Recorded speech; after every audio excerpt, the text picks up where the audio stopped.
welcome to this session. I'm going to be taking you through a 30-minute EMOM. And this is designed to be an active recovery day. So we've put in 2 hard training sessions so far. So on Monday and Tuesday, Wednesdays, I typically like to stay active, to get a good sweat in, get the breath work going a little bit. And so I'll usually hit some sort of EMOM, or I'll do an AMRAP, or I'll do just a different type of circuit just to get the body moving. We're not focusing in on any heavy weights, rather just get the lungs going a little bit, get a good sweat going, and move through the process. So this is a 30-minute setup. It is actually a really good setup to use if you are pressed for time, you need to get something in quick that's gonna push you.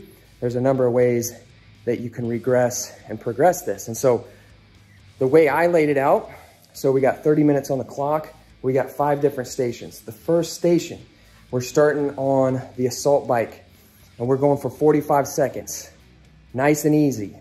I like to pick an RPM range to stick in, and I stay above 60 RPMs for this set. So not completely taking it off, but we're going at a good pace for you, whatever that might be for you, right? Second minute, we are going to toes to bar, and this is designed to be a challenge. And so I went with 25 reps, and it actually caught up to me on the last round. I had to break it up a little bit more, and I went over the minute. But your focus is to stay within the minute. Ideally, you got about 15 to 10 seconds of rest once you finish your reps. So I would highly suggest that you pick a rep range that allows you to finish around that 40, 45 second, 50 second range.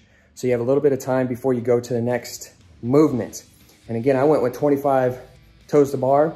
So I was doing sets of 15 and 10, and I was finishing around 45 seconds to 50 seconds each round. So I had enough time to go to the dumbbell, which is minute number 3. And you're just doing 5 hang snatches per arm. So I set it up like this because when you come off that bar, after those toes to bar, grabbing that dumbbell and hitting a hang snatch, it's gonna be challenging.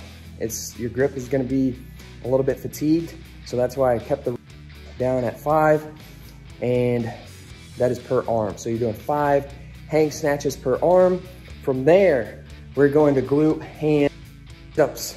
So GHD sit-ups, 15 reps. Again, your thinking on this is you want to be able to finish around 40, 45, 50 seconds the latest, so you can go into the next movement without going over that minute. And so for 15 GHDs, not much of a problem. I probably could have got away with 20, but just that's how you want to select the rep range for yourself on that. And if you need to regress that, and going back to the toes to bar even, if you need to regress that, think of different movements that are, or exercises that are going in that same movement pattern. So both of those are hip flexion.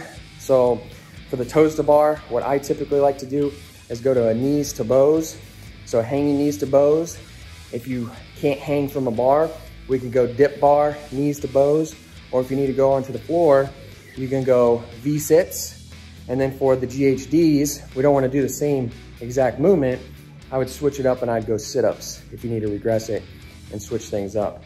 And then on the last movement, it was strategically placed in there to give you a little bit of rest. I did 100 jump ropes with the heavy rope. And I was finishing right around 50 seconds every round. There was one round where I tripped in the middle, and so I ended up finishing around 55 seconds. So again, a rep range that you know you're gonna be finishing around that 45, 50 second range, so you can move on to the next circuit or the next station, and you can keep things going at a good pace.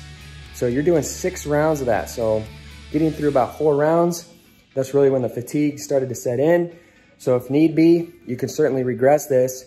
You can go every minute on the minute for 15 minutes. If you just wanted to do 3 rounds, I'd say 3 to 4 rounds would be ideal.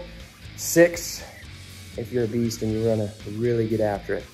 And then of course, after I was done with the 30-minute EMOM, I went through a little bit of a mobility circuit. So hitting the shoulders, hitting the hips, and then finishing up with some upper body, upper back work to just hit some extra volume on the upper back. I think everybody needs some extra volume on the upper back with some face pulls, with some pull aparts, and all that good stuff. So let me know if you hit this session, if you give it a go in the comments. Again, it's a great one that you can use when you're pushed for time and you don't have a whole lot of time. That 30 minutes, it's gonna push you, it's gonna give you exactly what you need to get a great session in. So next time, keep putting in that work, earn it.